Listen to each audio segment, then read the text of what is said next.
Hello दोस्तों, स्वागत है आपका भागवत गीता के अध्याय 14 में, जिसमें प्रकृति के 3 गुण बताए गए हैं। दोस्तों, भागवत गीता के 4वें चैप्टर में हम जानते हैं कि किस तरह से हमारा स्वभाव और ये संसार तीनों गुणों में बटा हुआ है।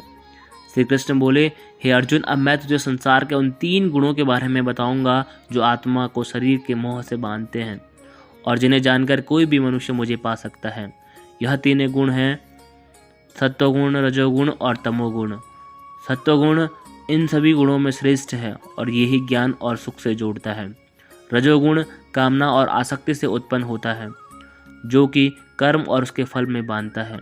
तमोगुण मनुष्य को भोग विलास, आलस्य और निद्रा में बांधता है। हे अर्जुन, सत्वगुण सुख देता है, रजोगुण कर्म करवाता है और तमोगुण मनुष्य को उसके स्थान से भी बहुत नीचे गिरा देता है। किन्हीं भी 2 गुणों को वश में करने से तीसरे गुण की प्राप्ति होती है।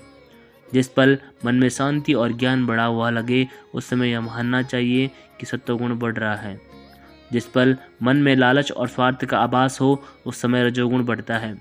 जिस समय मन में अंधकार, विषयों की आसक्ति हो, आलस्य और निद्रा हो, उस समय मनुष्य में तमोगुण होता है।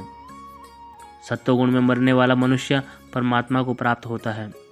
रजोगुण वाला मनुष्य फिर से जन्म लेकर मनुष्य बनता है और तमोगुण वाला प्राणी अगले जन्मों में कीट पतंग बनता है। सात्विक कर्म का परिणाम है सुख, राजस कर्म का परिणाम है दुख और तामस कर्म का परिणाम है अज्ञान। जो व्यक्ति इस बात को जानता है कि ये 3 गुण ही उससे सब काम करवाते हैं, तब वो अपने कर्तव्य से और इस संसार से मुक्त हो जाता है और इस तरह से सोना, पत्थर और मिट्टी को एक जैसा समझने वाला मनुष्य परम ब्रह्म अर्थात मुझे प्राप्त हो जाता है। दोस्तों, यह 3 प्रकार के सात्विक, राजस और तामस गुण हमारी डेली लाइफ में बहुत यूज़फुल होते हैं। अगर आप मेहनत करके कुछ उम्मीद नहीं करोगे तो आप हमेशा खुश रहोगे।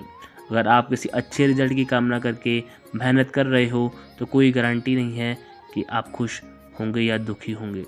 अगर आपने किसी का नुकसान करने के लिए कर्म किया है तो यह निश्चित है कि किसी न किसी समय आपको ही दुख मिलेगा।